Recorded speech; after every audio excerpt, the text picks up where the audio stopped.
Here's check on stores we're following for you today on Robin Hood Radio. Pat Pagano's forecast calls for a sunny day today, 55 to 60. Tomorrow, sunny, lower 60s. Sunday, sunny, mid 60s. And then periods of rain or showers on Monday around 60. We'll get the details on our forecast in a few minutes. In a story in this morning's Republican American, details are emerging following the death of state grad students in that accident in Sheffield, Massachusetts. 4 occupants of that minivan who survived the crash that killed 3 of their friends for a fall foliage trip when their van crossed the center line on their way to New Hampshire from their studies as graduate students in Connecticut are being treated for significant injuries but are expected to survive. Manjo Reddy Danda, 22, Serhardo Reddy Chantanyaya, 22, and Vijay Reddy Gamyala, 23, and Hema Yashar, 22, were taken to Berkshire Medical Center following the 5:30 a.m. crash on Tuesday. They're students at the University of New Haven and Sacred Heart University in Fairfield. One of the survivors of the minivan and the driver who suffered in the accident. The driver of the pickup truck that was struck by the minivan head-on along a straight Route 7 stretch just north of Connecticut state line has been identified as Armando Putasta Cruz, 46, of Sheffield, who is on his way to work at Pine Island Dairy Farm less than 2 miles away. He was traveling south when the van crossed the center into his path, according to the police. University of New Haven spokesperson said the trip was not sponsored by the university, but had been organized by students themselves. Sheffield and state police are investigating that crash, and anybody with information should contact them at 413-499-1112. Great Barrington man is now facing federal child porn charges. The Great Barrington man has been charged by a federal grand jury with possession of child pornography. James J. Keogh, 54, arrested October 18th on charges of receipt of child pornography and possession of child pornography. He was released on conditions following an appearance in federal court in Springfield. According to an indictment, he knowingly received child sexual abuse material in the form of images involved a minor that under the age of 12 between December of 2021 and March of 2022. He faces a maximum of 20 years in prison and at least 5 years and up to a lifetime of supervised release and a fine of up to $250,000 for each charge, according to their news release.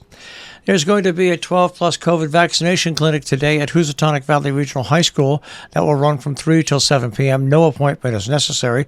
It's hosted by the Connecticut Department of Health and Griffin Health.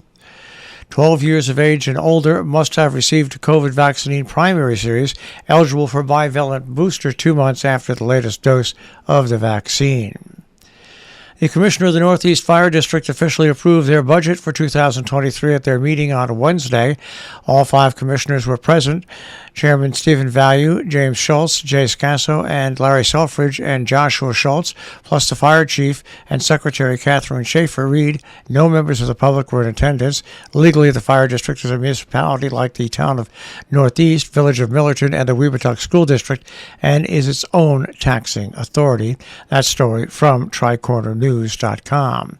Salisbury Bank has announced its 15th annual Fill the Basket food drive, collecting food and donations for local food pantries.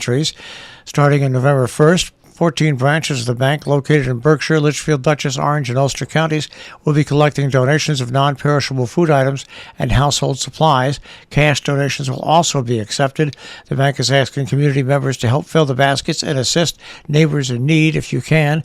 All donated items, as well as the monetary contributions collected, will be donated directly to local food pantries in serving each area.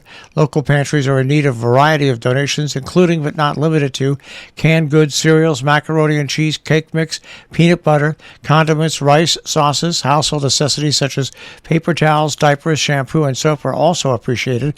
The Fill the Basket food drive runs from November 1st through December 16th.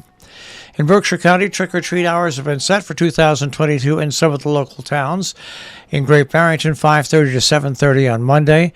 On New Marlborough, 5 to 7 on Monday.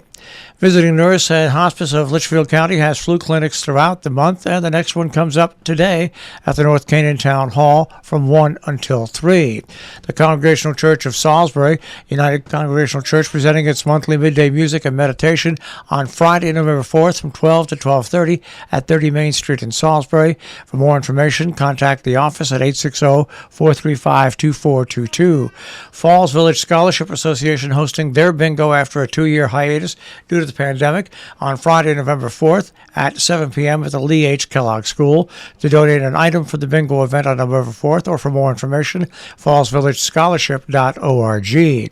The Bunko fundraiser is back. The Sharon Fire Department Ladies Auxiliary, November 4th at 6:30, sponsored by the Fire Department Ladies Auxiliary. It'll be at the Sharon Firehouse. Doors open at 6:30. Playing starts at 7. No masks are required, but they are encouraged. Cornwall's Town Report will be given on November the 4th at 7:30. It's an in-person event at the Cornwall Consolidated School. The town meeting will not be on Zoom.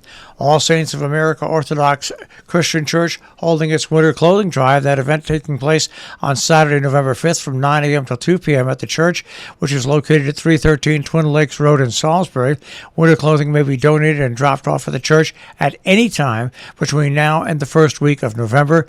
Be sure the clothing is clean and in good conditions. Roads to the summit of Mount Greylock closing this Sunday as of 3 p.m. Bascom Lodge, located at the summit, is already closed. There are no services available at the summit. The roads will reopen in late May 2023. The Soup Suppers are back today. The Soup Supper is back today, and it's happening at the Salisbury Congregational Church Library street side door. If you made a reservation, pickup is today between 3 and 5 p.m. Our business brief is underwritten by Morgan's at the Interlaken, where you'll find a regular menu, a tapas menu, and also nightly dinner specials. InterlakenInn.com, also on Facebook and Instagram, and by Salisbury Bank, SalisburyBank.com. Dow Jones Industrial Average starts off today at 32,033.28. The Nasdaq at 10,792.68, and the S&P 500 at 3807.30. Of course, a reminder going on this weekend, Sharon Audubon has 2 events on Saturday and Sunday with Pumpkins, and Christine Geverett and Crescendo has their events going on today and tomorrow, Trinity, Lime Rock, and also in Great Barrington. I'm Marshall Miles for Robin Hood Radio, robinhoodradio.com on the web.